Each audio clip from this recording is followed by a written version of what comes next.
ఇప్పుడు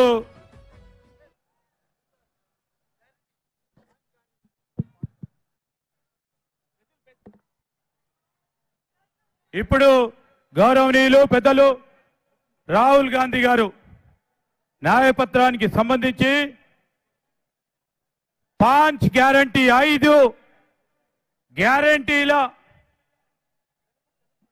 పత్రాన్ని వారు రిలీజ్ చేయడం జరుగుతుంది.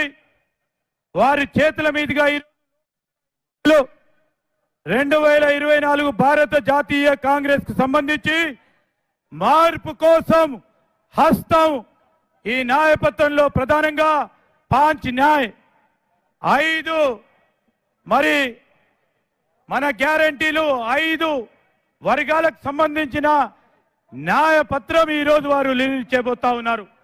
వారందరికీ హృదయపూర్వకంగా ధన్యవాదాలు తెలియజేస్తూ మనమందరం ఒక్కసారి చప్పట్లు కొట్టాల్సిందిగా స్వాగతం పలకాల్సిందిగా గౌరవ